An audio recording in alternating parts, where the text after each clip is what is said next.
Greetings to everyone on the channel. Today, we will look at one of the most significant works of American literature of the 20th century, To Kill a Mockingbird, by Harper Lee, rightly occupying one of the central places in U.S. culture. The time of the story is the Great Depression era, and all events occur in the fictional town of Macomb, Alabama. The central figure of the novel is the Finch family. Jean Louise Scout Finch is the main heroine and narrator, through whose eyes the reader learns the story. Scout is a little girl who grows up watching the complexities and contradictions of the world around her. She is witty and curious, brave and untamed, sometimes naive, but she learns and matures very quickly in front of readers' eyes. Jeremy Jem Finch, Scout's older brother, is her constant companion and friend. His character bears more thoughtfulness and restraint as he matures and becomes more understanding of the burdens and inequalities that prevail in their society. Atticus Finch, father to Scout and Jem, is a key character in the novel and the moral anchor of the Finch family. He is a lawyer, whose faith in justice and equality becomes a key element of the narrative. Atticus is presented as an epitome of wisdom, honesty, and moral fortitude. His values, which he strives to pass on to his children, include respect for people regardless of their race or status and an effort to understand them by putting oneself in their shoes. The third friend of the Finch children becomes Charles Baker Dill Harris, a boy who comes to Macomb each summer to his Aunt Rachel.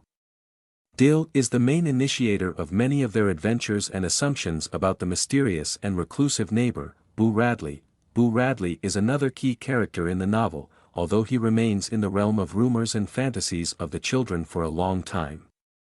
Living in complete isolation, he scares the local population and is the subject of numerous gossips. However, over time, he opens up as a person experiencing profound kindness and vulnerability. All these characters together create a complex world full of prejudices but also opportunities for empathy and understanding. We see children growing in this world, facing its complexities and trying to overcome its injustices. The trial, central to Kill a Mockingbird, begins when Atticus Finch takes on the task of defending Tom Robinson, a black man accused of raping a white woman named Mayella Ewell. Despite knowing about the pervasive racism in society and understanding that the chances of success are slim, he takes the case anyway, believing it to be morally right. Atticus undertook this case with confidence stemming from his deep belief in justice. But it wasn't easy, and his children suffered from it. Jem and Scout faced scorn from their peers and even some adults due to their father's decision to defend Tom. During the trial, described in detail in the novel, Atticus turns to fairness and logic to debunk the accusations against Tom. He shows that Mayella is a poor, lonely girl who attempted to seduce Tom and, when caught, accused him of rape to save her dignity.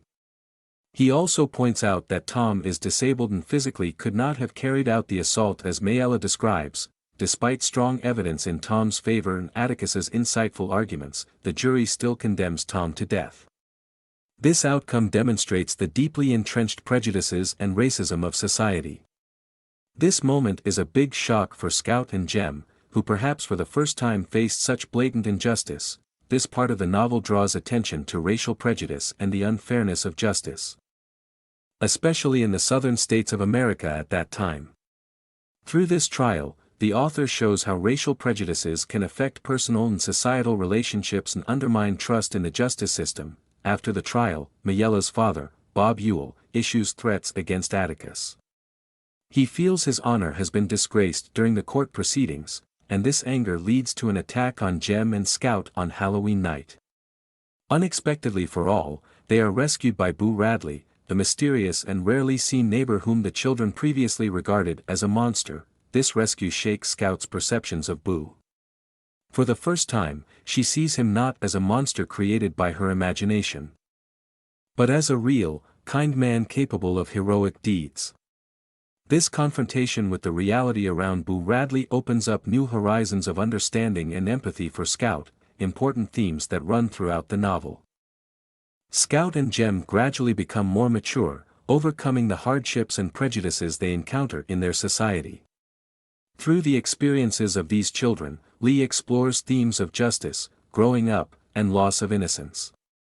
Harper Lee describes how the cruelty and injustice of the world force children to grow up, but at the same time, how they learn to understand and forgive the people around them. The concluding chapters of the novel show Scout recalling her father's words about the importance of understanding other people's perspectives.